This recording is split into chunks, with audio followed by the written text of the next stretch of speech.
Boa noite a todos, todas, sejam muito bem-vindos para a segunda noite de comemoração do aniversário da Casa do Caminho, a Comunhão Espírita Cristã da cidade de Sousa. Na noite de hoje, teremos a palestra do nosso irmão Wilton, que vai discorrer sobre o Cristo Consolador, que é o tema central das nossas comemorações.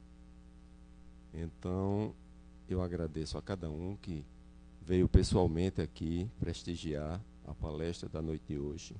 Sejam todos muito bem-vindos. E eu quero dar um aviso que a palestra de amanhã do Dr. Ramon Nilson não vai poder ser realizada porque ele teve um problema de saúde e não poderá comparecer. Em razão disso, amanhã nós faremos uma mesa redonda com dois colaboradores, dois irmãos aqui da Casa do Caminho, para debater sobre o tema O Cristo Consolador. Como sempre fazemos, nós, antes de qualquer evento da Casa do Caminho, antes da palestra de Wilton, nós fazemos uma prece inicial. Então, para fazer essa prece, eu solicito à irmã Luciele Watson que possa proferir essa prece em nome de todos nós, e logo em seguida o Wilton poderá se dirigir para dar início à sua palestra, ok?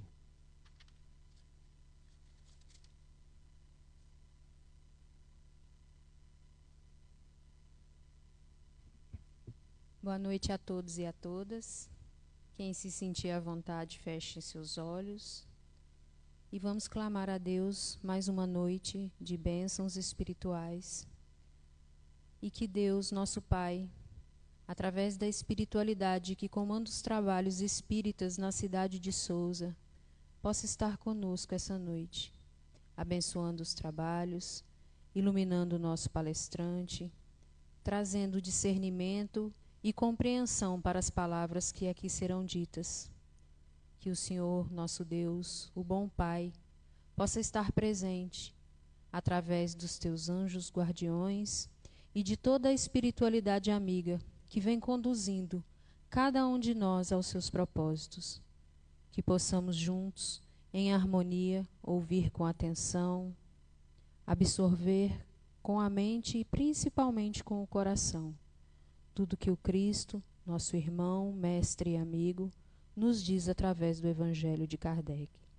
Que possamos, Senhor, sair daqui renovados em espírito e esperança, para que a cada dia mais, fortalecidos na fé, possamos trilhar os caminhos que o Senhor tem para cada um de nós. Que assim seja.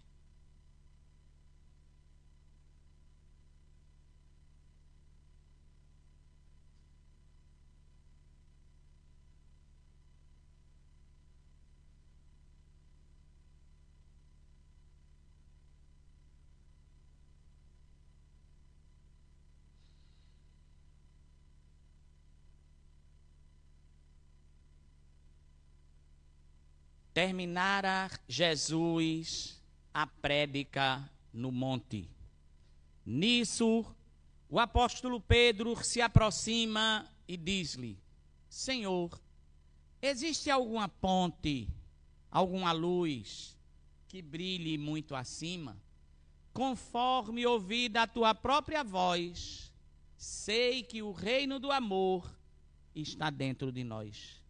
Mas deve existir no além o país da beleza, mais sublime que o sol, em fulgor e grandeza, onde essa ligação, Senhor, esse divino acesso, Jesus silenciou como entrando em recesso da palavra de luz que lhe fluía a jorro, circunvagou o olhar pelas pedras do morro e depois de cumprida reflexão, falou ao companheiro: Ouve, Simão, em verdade, essa ponte que imaginas existe para a vida soberana, mas temos de atingi-la por estrada, que não é bem a antiga estrada humana.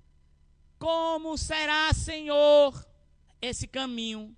Tornou Simão a perguntar. E Jesus respondeu, sem hesitar. Coração que o escolha, às vezes vai sozinho.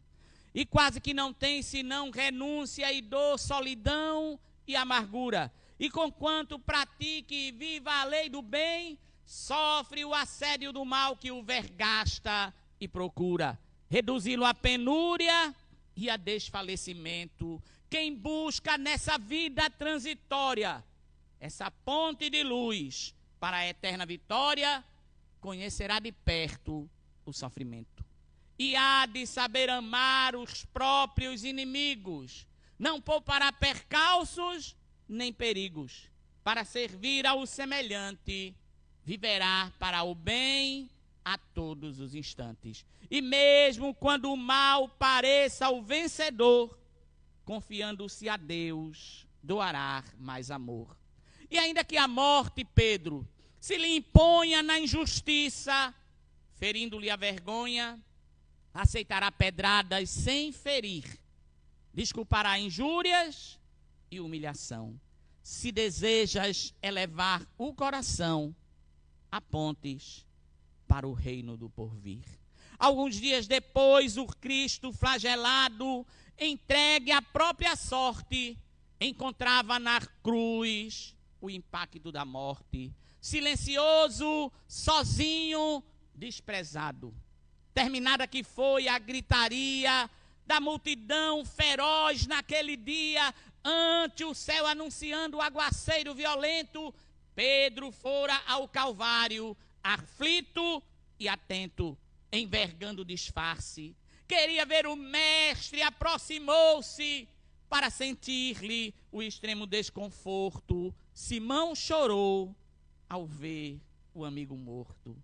E ao fitá-lo magoado longamente, ele ouviu de repente uma voz a falar-lhe das alturas: Pedro, segue, não temas, crê somente. Recorda os pensamentos teus e meus. Esta cruz que me arrasa e me flagela é a ponte que sonhavas, alta e bela, para o reino de Deus. Sem sombra de dúvidas, esta ponte de luz, todos nós temos que atravessar. Esta ponte de luz que Pedro tinha plena consciência que estava dentro de nós, que representa o reino de Deus, que só é alcançado através do sofrimento. Por isso que o Cristo asseverava: vinde a mim todos vós que estáis aflitos e sobrecarregados, e eu vos aliviarei. Mas de que forma Jesus vai nos aliviar? De forma física? Não. E aí vamos pegar nos evangelhos, notadamente no evangelho de João, o evangelista, uma passagem em que Jesus está conversando com os seus apóstolos e os seus detratores chegam e querem uma prova. Dizem ele: Moisés nos deu muitas provas da grandiosidade de Deus. Moisés nos deu até o maná que caiu do céu. Porque na época, não é? Caía lá uns floquinhos que os pesquisadores já sabem de que planta saía. Era uma espécie de algodão que existia lá, onde ele estourava e aquelas coisinhas de algodão caíam assim. E aí atribuíam, não é? Caiu o maná dos céus. Moisés nos deu o pão, porque caía geralmente pela manhã. E aí os judeus que estavam saindo do deserto se alimentavam dele. Moisés nos deu o alimento caído do céu. E tu, o que nos dás? E Jesus, no Evangelho de João, notadamente no capítulo 6, ele diz: eu sou o alimento caído do céu. Quem és? Perguntaram alguns. Eu sou o pão da vida. Quem vem a mim nunca mais terá fome. E quem me segue nunca mais terá sede. Naturalmente, este pão a que Jesus se refere não é o pão material. É o pão íntimo. É o pão espiritual. É o pão do crescimento, da evolução, que todos nós temos que fazer. Todos nós temos que naturalmente encontrar este processo. Mas Jesus, antes de tudo isso, quando ele diz que é o pão da vida, e vejam bem, no Evangelho de João, é um pouco diferenciado dos outros 3 evangelistas. Existem coisas no Evangelho de João, o evangelista, que não está nem em Marcos, nem em Lucas e nem em... Quem é o outro? Por exemplo, a passagem da mulher adúltera está em João e não está nos outros 3. Então a mulher adúltera estava lá, e nós não vamos repetir a história porque todos nós sabemos. E aí Jesus diz: atire a primeira pedra, aquele que não tiver pecado. Eles vão saindo, não é? E Jesus pergunta para ela: mulher, onde estão aqueles que te condenaram? Não, eles se foram. Nem eu te condenarei. Vais e de futuro não tornes a pecar. Mas a mulher ficou atônita. Como ela não poderia mais pecar? De que forma ela não poderia mais pecar? E Jesus captou o pensamento dela e aí disse: eu sou a luz do mundo. Quem vem a mim nunca mais se perderá na escuridão. E quem adentra a minha luz terá vida, e vida em abundância. Então observemos aí que Jesus sempre pautava nas suas colocações, e a gente só vai encontrar esse eu sou em João. Nos demais, tá certo? Não tem essa narrativa. Em João tem. Salvo engano, foram 7 vezes que ele disse eu sou. Já disse 2, não é? As outras 4, ou melhor, as outras 5, amanhã a gente passa para vocês. Verdade é que os conceitos da Boa Nova se ajustam extraordinariamente bem. Todos os sofrimentos, misérias, decepções, dores físicas, perda de seres amados, encontram consolação em a fé no futuro, em a confiança na justiça de Deus que o Cristo veio ensinar aos homens. Mas como todo mundo, como todo ser, Jesus também foi criança. Vocês devem ter já ouvido falar que encontraram uns evangelhos onde mostra a infância de Jesus. Jesus como criança. Estão estudando. Estes evangelhos, que é o evangelho de Tomé, de Maria, nós, em uma determinada época, tivemos a oportunidade de adquirir. E realmente são coisas que, se a gente for confrontar com o livro Boa Nova, por exemplo, não é? De Humberto de Campos, tem coisas que batem, tem coisas que não batem. Por exemplo, quando Jesus nasceu, e João, o Batista também, Isabel e Maria, Isabel foi visitar Maria. E elas discutiam porque elas ficavam impressionadas, os meninos sumiam. E mais lá na frente, ela os encontrava apontando, Jesus apontando assim, para as montanhas, para os montes, tal qual um general que estava ditando ali, dando aquelas ordens, aquelas orientações para aquele que viria primeiro. E é interessante porque quando Jesus estava lá, conversando com João Batista, chegou a hora de ir embora. Aí Isabel disse: Jesus, não queres vir conosco passar um tempo lá na nossa casa? Sabe qual foi a resposta dele? quando criança ainda? Não. É necessário que João vá primeiro.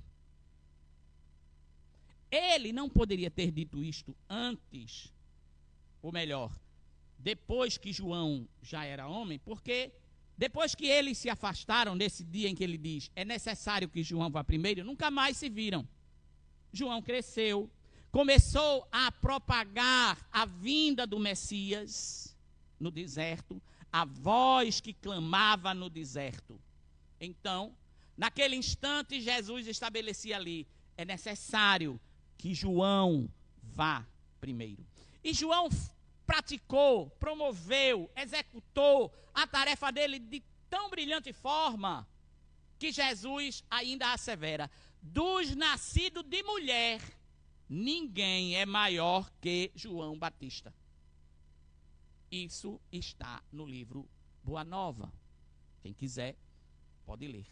Então, este sofrimento que a humanidade passa, que a humanidade sofre, se faz necessário para que venhamos a crescer o nosso íntimo, para que o reino dos céus, a ponte de luz que Pedro tanto sonhava, ela possa nos dar a condição de ultrapassarmos, de passarmos por ela, rumo a Deus através do Cristo.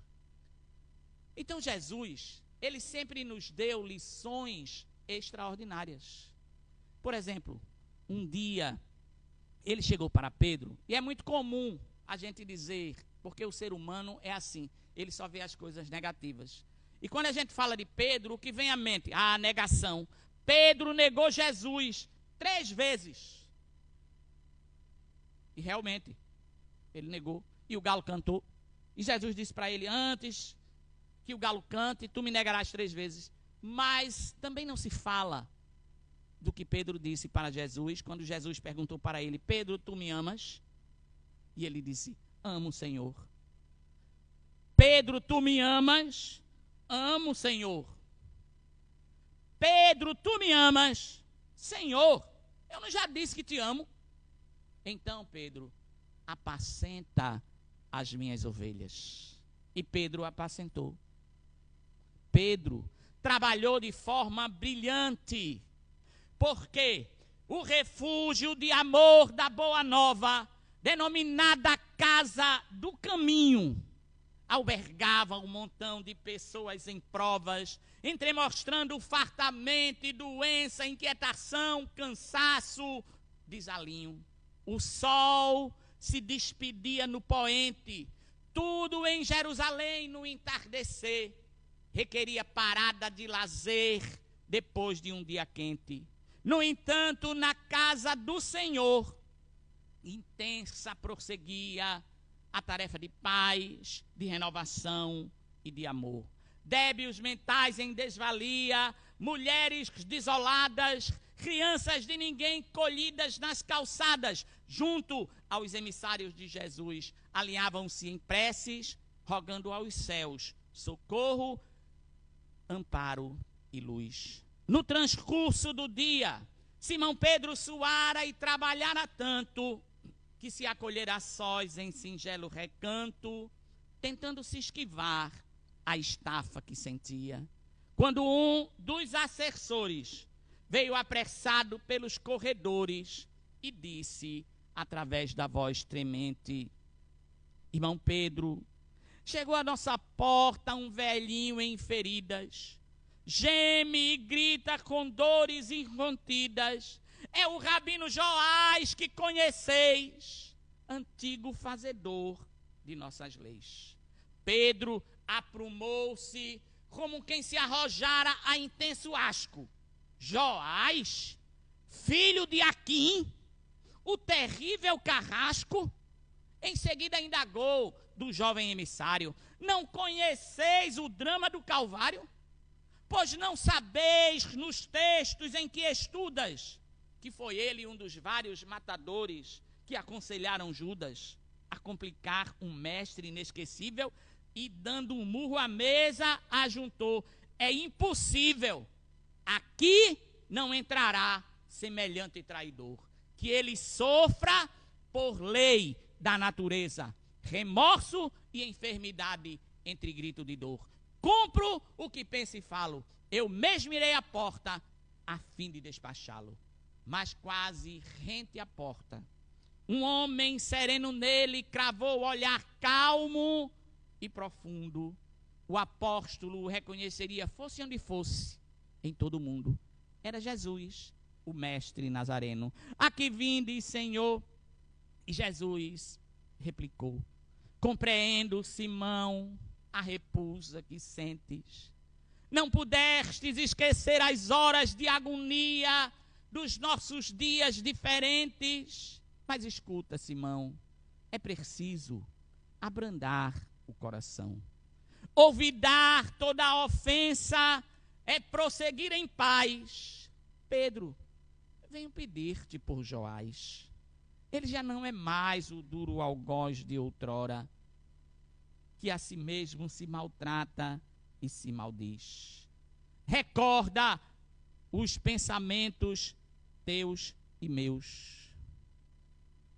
Cada um pagará pelas faltas que tem, na justiça que vela sem cessar. Quanto a nós, cabe sempre a tarefa do bem, aprender e servir, compreender e amar. Auxilia-me, enfim, faze o bem a Joás, qual fazes por mim. Dissolveu-se a imagem e Pedro foi até Joás e disse para o emissário que estava com ele, apressado: deixai Joás conosco, ele agora é o nosso irmão, pertence ao nosso amor. Então Jesus, sempre, em todos os momentos, chegou até os seus apóstolos e lhes dava lições extraordinárias. Tomai sobre vós o meu jugo e aprendei comigo, que sou brando e humilde de coração, e achareis repouso para vossas almas, pois é suave o meu jugo e leve o meu fardo. Então, os ensinamentos de Jesus, não é?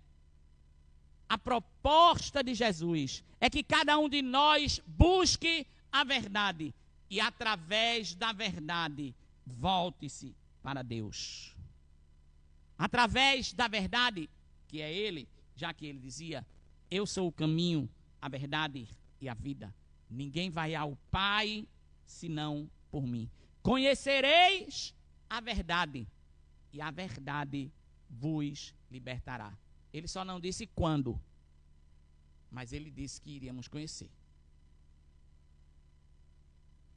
Entretanto, faz despender de uma condição a sua assistência e felicidade que promete aos aflitos.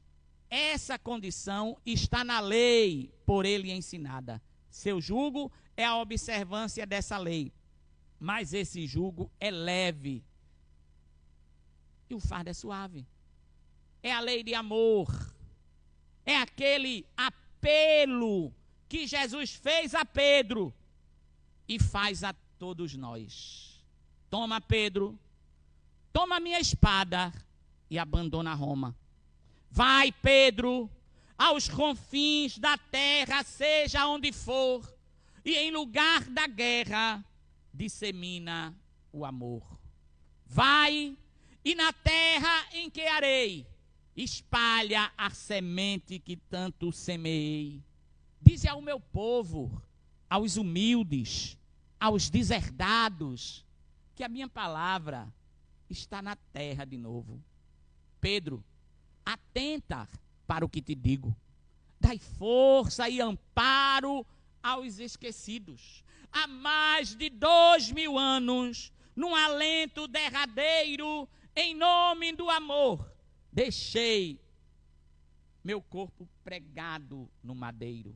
A partir de então, abri ao mundo o meu coração e venho enviando para toda a terra os meus apóstolos de paz. Aos pobres mandei Francisco, aos céticos intelectuais mandei Tomás. Diante da insensatez que a tantos desengana, vos enviei Joana, a doce donzela que os meus filhos queimaram na fogueira. lá em França, onde depositei tantas esperanças, lá eu pus Kardec, o prescrito, para mostrar e revelar a verdade dos espíritos. Diante disso, Pedro, toma a minha espada, que é a tua espada, e abandona Roma. Vai, Pedro, meu irmão derradeiro, e arma a tua tenda na terra do cruzeiro.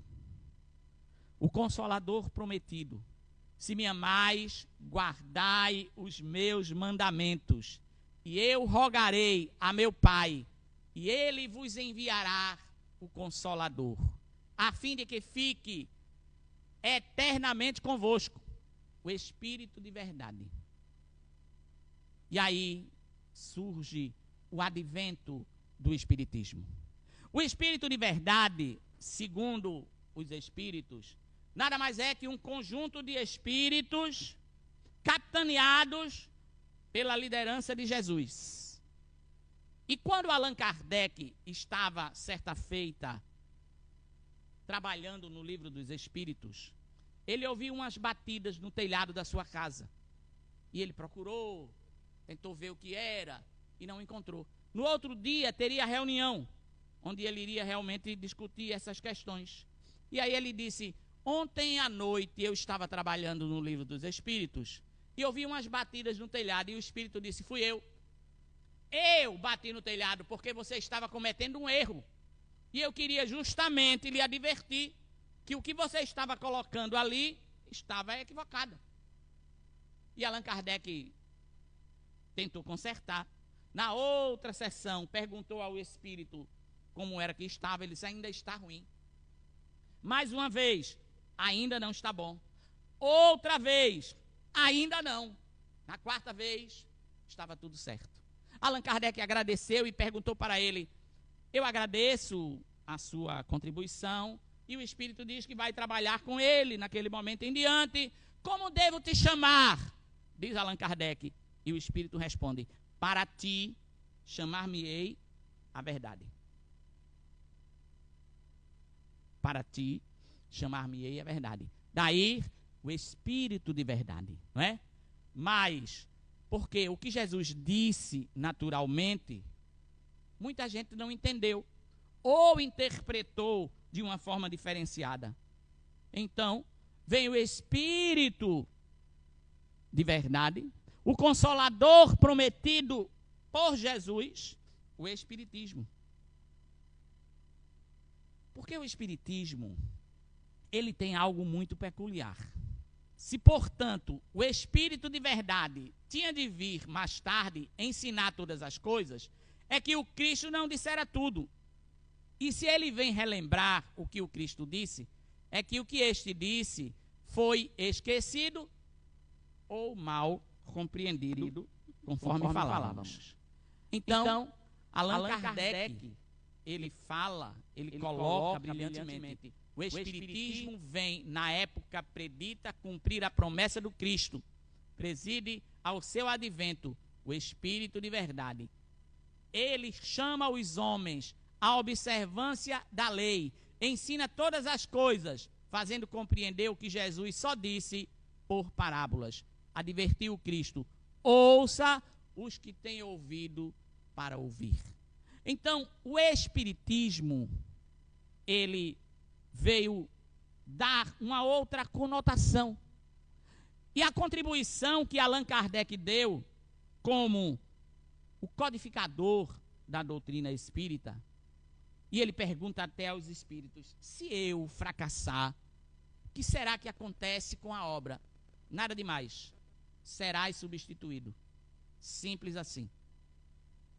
Então, a pureza doutrinária que Allan Kardec brilhantemente nos deixou, a fidelidade a Jesus, a fidelidade a Kardec.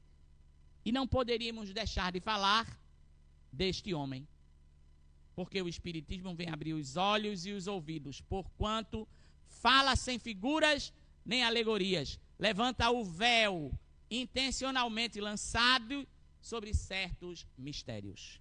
Chico Xavier, Um homem chamado Amor. Um exemplo de fidelidade a Jesus e a Kardec. Vale lembrar que Emmanuel, quando começou a trabalhar com Chico, ele disse: Chico, se eu, Emmanuel, algum dia disser algo que vá de encontro ao que Jesus e ao que Kardec diz, esqueça de mim e siga Jesus e Kardec.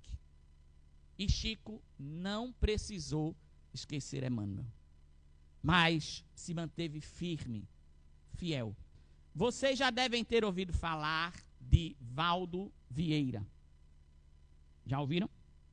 Valdo Vieira, para aqueles que nunca ouviram falar, se você pegar um livro bem antigo de Chico Xavier, você vai ver a primeira parte do livro psicografada por Chico Xavier, a outra parte do livro psicografada por Valdo Vieira, que trabalhava ao lado dele. Depois de um certo tempo, Valdo Vieira deixou de ser espírita, tá certo? Inclusive ele já desencarnou. Mas na época, ele psicografava as mensagens de André Luiz. E naquela época, o lápis que eles psicografavam era um lápis muito ruim. E assim que eles psicografavam, no instante apagava a escrita. Por isso que eles tinham lá na instituição uma máquina, aquelas de datilografia. E aí, quando eles terminavam a psicografia, os trabalhos mediúnicos, eles iam para a máquina e datilografavam, porque quando sumisse a escrita, estava tudo registrado ali. Valdo Vieira tinha recebido uma mensagem de André Luiz e Chico Xavier tinha recebido uma mensagem de Emmanuel. No ápice da datilografia, um besouro cai na máquina de Valdo Vieira. Ele pegou o besouro, já irritado, jogou contra o piso. O besouro alçou voo e novamente caiu na máquina de Valdo Vieira. Ele, desta vez, muito mais irritado ainda, pegou o besouro e jogou-o contra a parede. O besouro alçou voo e desta vez caiu na máquina de Chico. Chico delicadamente pegou o besouro, abriu o vitrô, soltou e disse: besouro, se você não conseguiu desencarnar com o Valdo, é porque você é como eu, tem uma missão a cumprir no mundo. Vá em paz. 2 exemplos. Um permaneceu fiel a Jesus e a Kardec. O outro, naturalmente, fez a sua escolha. Porque nós colhemos escolhas. E o Espiritismo nos mostra que nós somos responsáveis pelo nosso destino, pela nossa felicidade. E se você não é feliz na vida, a culpa é só sua. Ninguém tem culpa. Não culpe ninguém. Você é o responsável por isso. Então, Chico Xavier disse o Cristo: bem-aventurados os aflitos, pois que serão consolados. Mas como há de se alguém sentir-se ditoso por sofrer, se não sabe por que sofre? Como pode haver céu para a dor de quem ama? Como eu posso sofrer sem entender o motivo do sofrimento?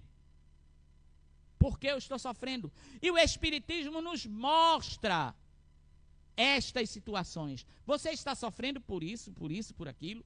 Você está sofrendo porque você não fez bom uso do seu livre-arbítrio. Você fez escolhas equivocadas.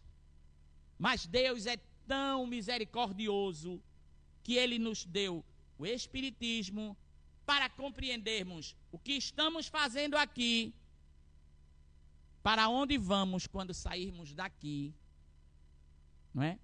O que nos tornamos quando deixamos o corpo. Ele nos dá respostas para tudo, que é o Consolador prometido por Jesus. André Luiz, por sua vez, que é um grande colaborador do Espiritismo, mostra o objetivo dos sofrimentos, apontando-os como crises salutares, que produzem a cura e como meio de depuração que garante a felicidade nas existências futuras. Mas o que dizer, Senhor Jesus, aos que andam sem luz e anseiam fugir de um derradeiro aceno, entornando na boca a dose de veneno?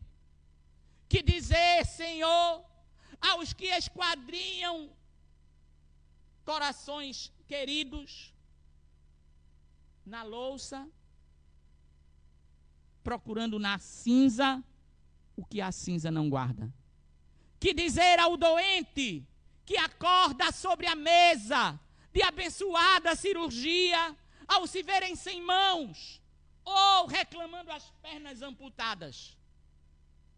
Dizer que tu existes e que reanimarás todos os tristes, que a vitória do bem em todos os seus esplendores nem sempre nascerá dos vencedores, mas sempre dos vencidos.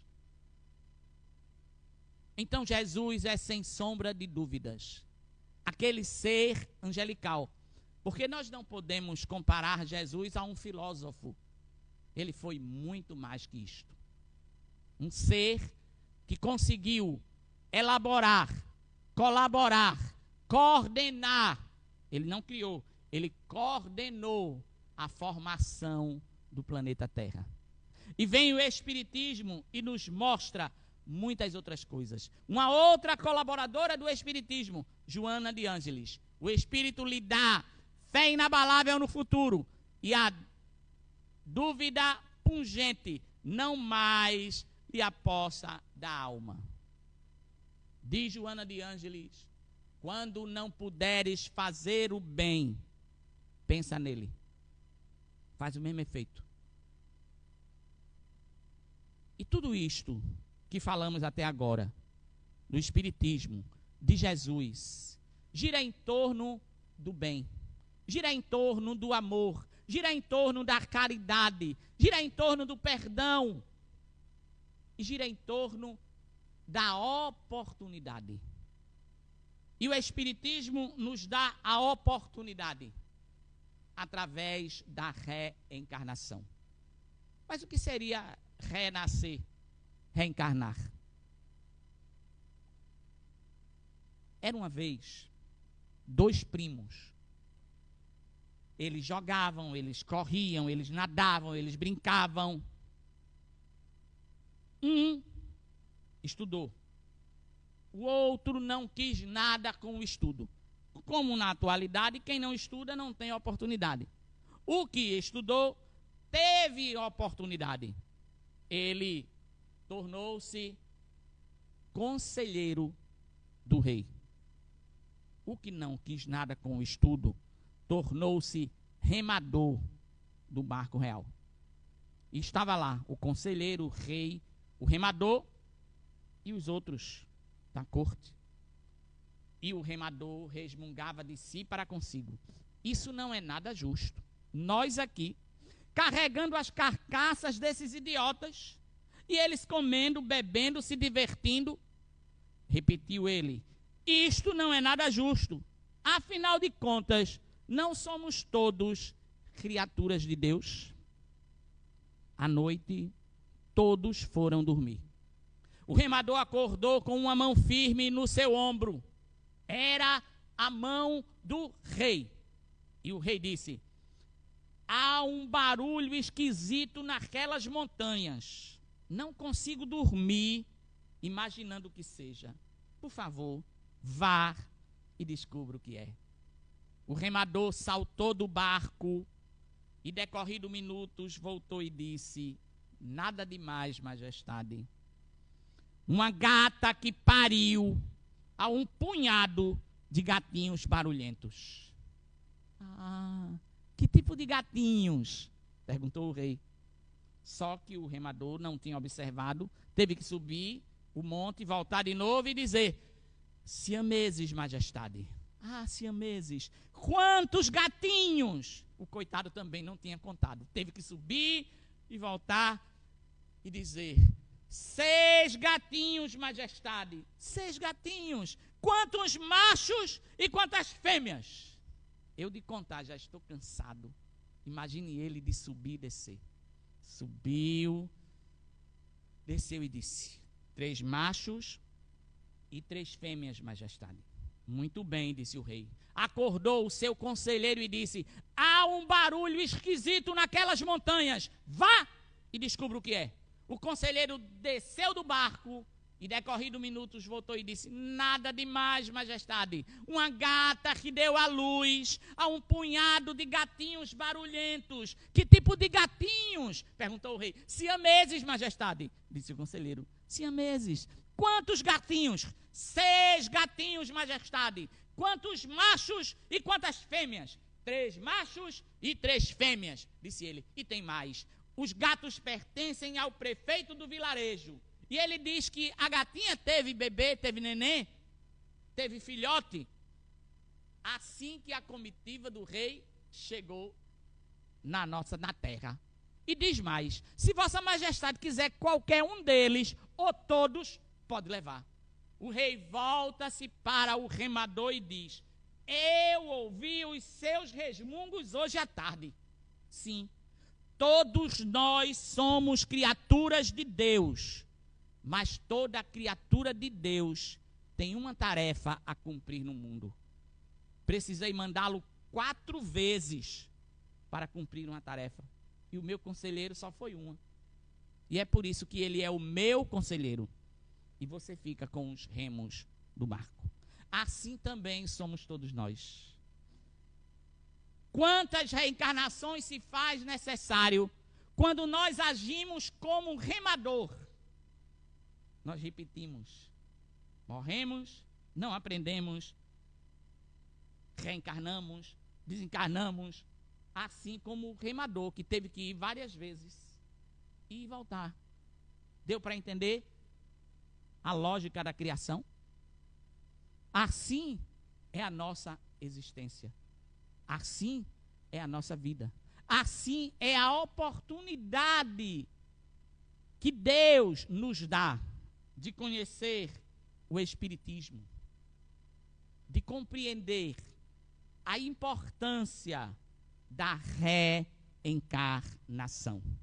Chama-se Aurora, a nobre companheira,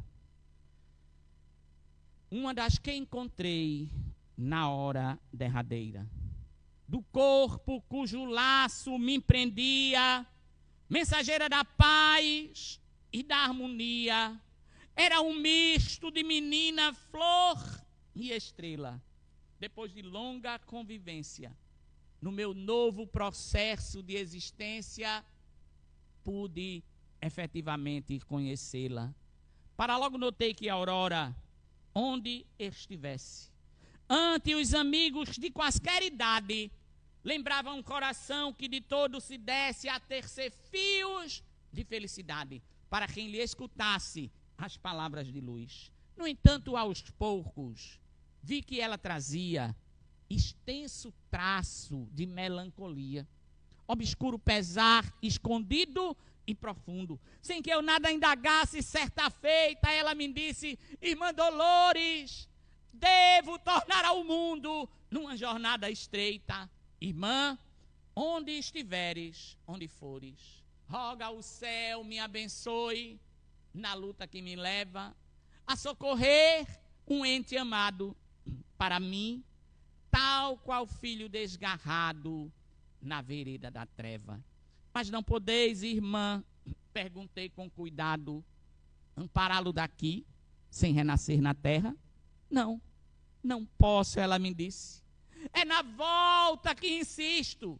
Já que em 5 existências lado a lado, esse filho que eu amo é um homem transtornado, que fugiu por orgulho à presença do Cristo. Depois de semelhante entendimento, acompanhei-a certa vez, a fim de conhecer-lhe o ente amado, a quem ela se afeiçoara noutras eras. Nele encontrei um cidadão prendado, casado, pai de um filho, que ainda não chegara a contar 4 anos. Professor e eminente cientista, emitia conceitos desumanos. Se alguém falava ali em Deus, expondo-se-lhe à vista. Logo após, ateu maior entre os grandes ateus, dele escutei opiniões como estas: santos e religiões são lendas de pessoas desonestas. O Espírito e essa coisa de Deus é ilusão da mente alucinada. Quando a morte aparece, a vida é cinza e nada. Mas a aurora voltou. A afeição renascida, tombando dele próprio a sua nova vida. Sua mãezinha querida, excelente senhora, por sugestão do plano superior, deu-lhe o nome de Aurora.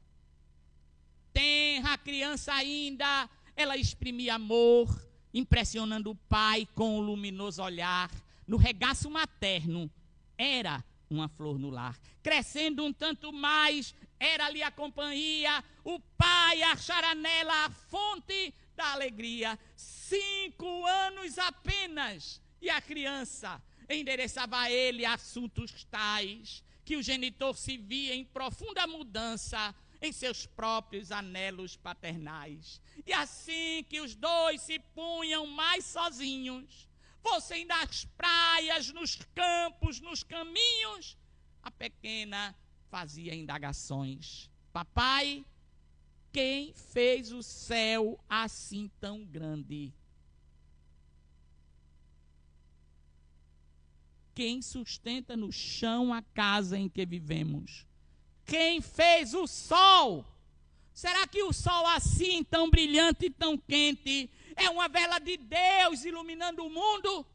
O pai ouvia a filha enternecidamente e respondia admirado: filhinha, vais crescer ao nosso lado. Tudo compreenderás no momento preciso. E parava a pensar, sob longo sorriso, após algum silêncio, a expressar alegria, vendo as aves saltando ramo em ramo, sempre agarrada ao pai. A pequena dizia: papai, de tudo o que já sei, sabe o que já falei à mãezinha que eu te amo.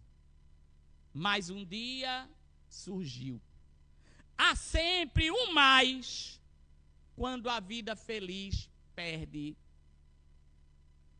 a graça da paz. A menina adoeceu inesperadamente e após longa pesquisa o médico anuncia a presença de estranha leucemia. Os pais lutaram quais leões à frente de um perigo mortal.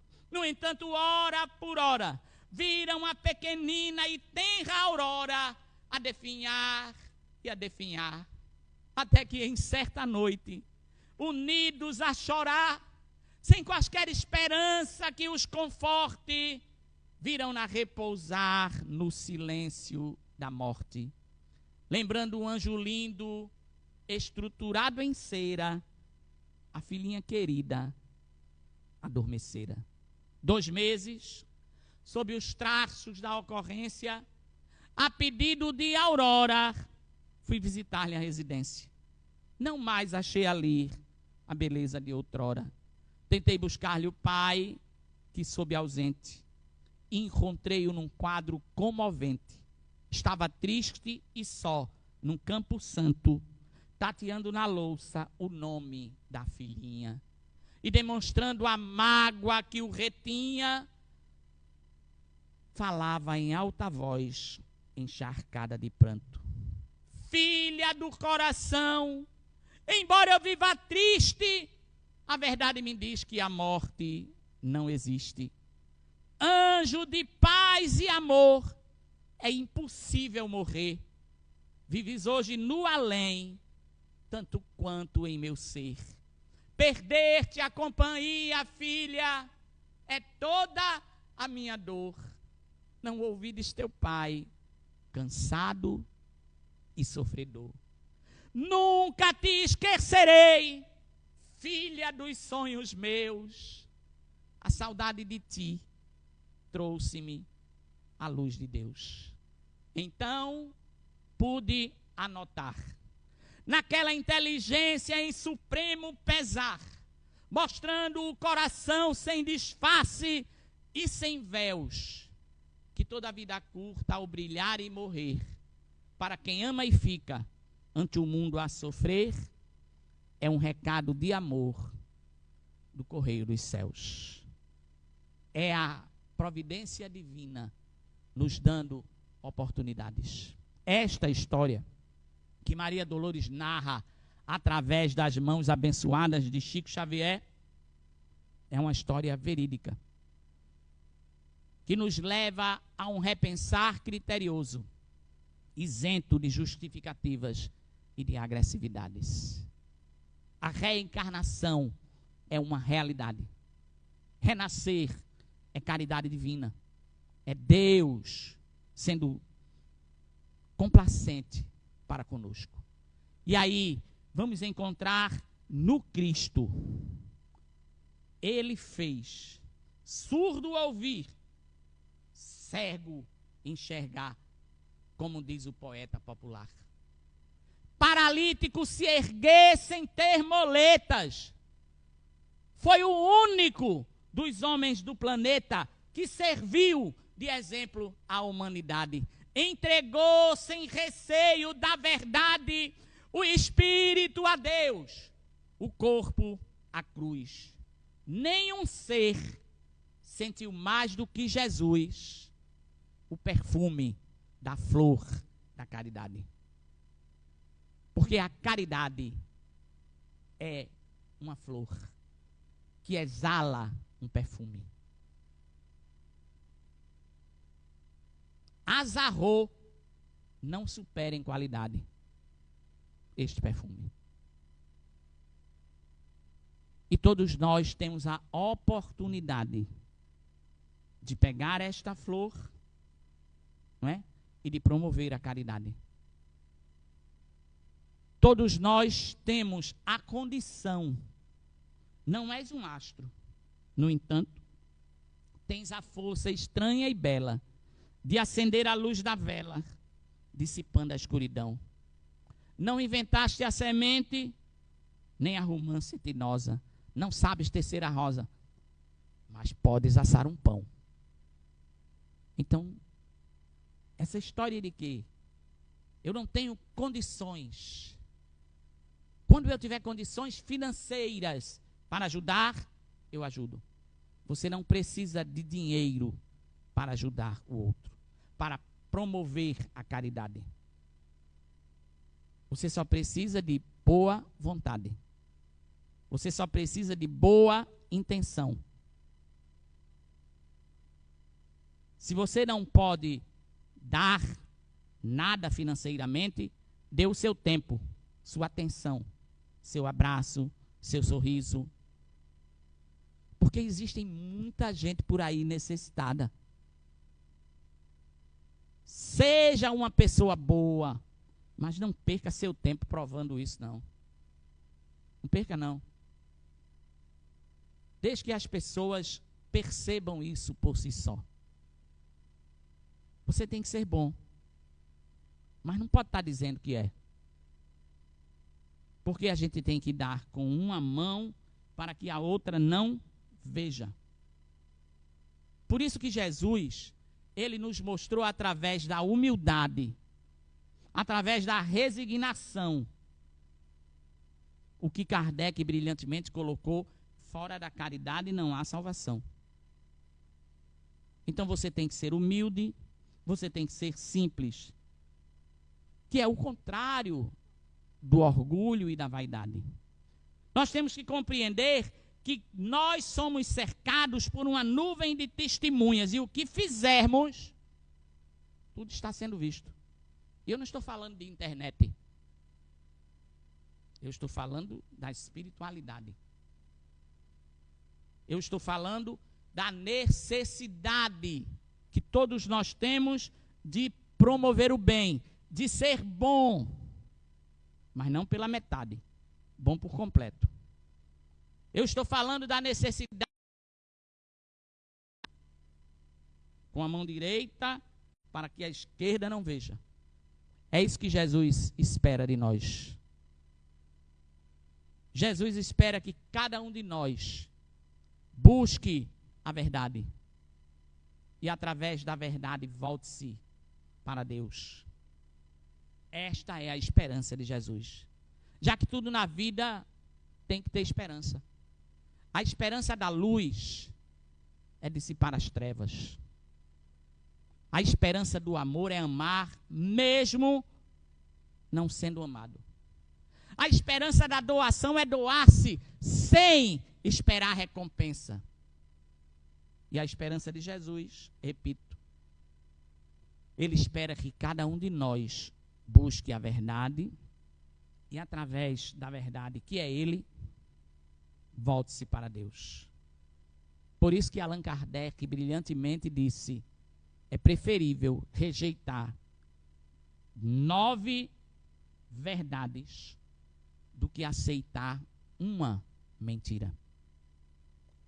Então, o Espiritismo, que se baseia na moral do Cristo, os ensinamentos do Espiritismo, está pautado na moral de Jesus, nos ensinamentos de Jesus, na humildade, na caridade, na fraternidade. Deus, Cristo e caridade. Não pode desassociar Deus, Cristo e caridade.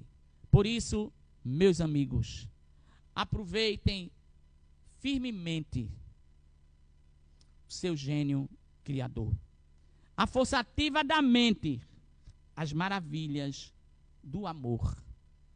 Quem recebe de nascença uma cabeça que pensa e um coração para amar, é feliz por toda a vida. Tem riqueza garantida, tem tudo que precisar.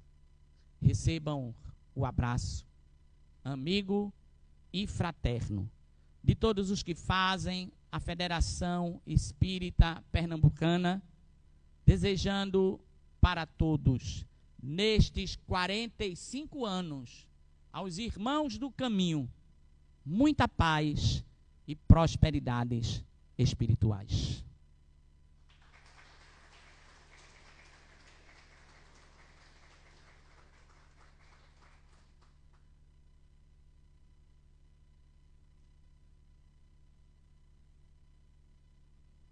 Nós que fazemos a Comunhão Espírita Cristã de Souza, agradecemos profundamente ao Wilton Ferreira pela brilhante palestra que nos foi concedida na noite de hoje, de muita reflexão, de muito ensinamento, que nos fez refletir grandemente, cada um de nós, eu acredito. Então, lembrando, amanhã nós teremos uma mesa redonda com o nosso irmão Bernardo Antônio e Luciélio Watson e o irmão Wilton Ferreira também, né, estará aqui. O nosso irmão palestrante de amanhã não vai poder vir porque está doente. Então, o Ramonilson Alves. Então, para encerrar a noite de hoje, nós teremos a palestra, aliás, a prece de encerramento. Em seguida, nós teremos uma confraternização lá na cantina, ok? Estão todos convidados. Vamos à nossa prece de encerramento com o irmão Assis Oliveira.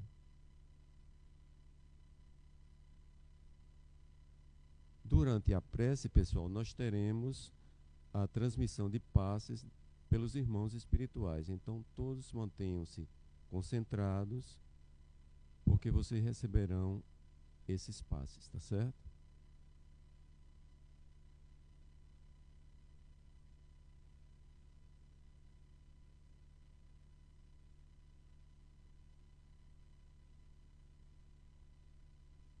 Boa noite a todos e a todas. É um grande privilégio neste festim comemorativo ao aniversário da fundação desta casa. Nós, almas que estamos aqui reunidos, vimos aí presenciar e fortalecer os nossos conhecimentos na ciência, na filosofia e no religare. Para finalizar a nossa reunião, iniciou a prece dita do fundo do coração do ínfimo, pois aqui nesta casa foi aberto as portas de Damasco. Desde 1983, este humilde irmão faz o seu papel diante ainda dessa instituição, com as imperfeições, mas com a consciência tranquila de que vamos progredir sempre. Deus de amor e bondade, onisciente, onipresente em todas as causas, em todos os efeitos. Nesses instantes de preces e orações fraternas, nós só temos, ó Pai, de agradecer esses momentos fecundos, de bênçãos, de chuvas, de energias transcendentes, que nós nem podemos perceber. Mas o plano espiritual também encontra-se em festa. Com certeza, Senhor, sob a égide e o amparo desses irmãos que estão mais evoluídos do que nós, fazem esta corrente de transmissão através das nossas consciências, dos nossos pensamentos positivos, que essas preces, que essas orações cheguem até onde for possível, cujo timor está Jesus. Ele deixou dito a todos nós: quando 2 ou mais estiver reunidos em teu nome, eu ali estou presente. Com a certeza dessa presença, desse Jesus que se encaminha, Senhor, para dar o testemunho necessário a nós, para tomarmos consciência em que aqui, neste orbe, estamos fazendo as nossas experiências, alguns crescendo, mas outros também seguidos. Obrigado a todos, graças a Deus.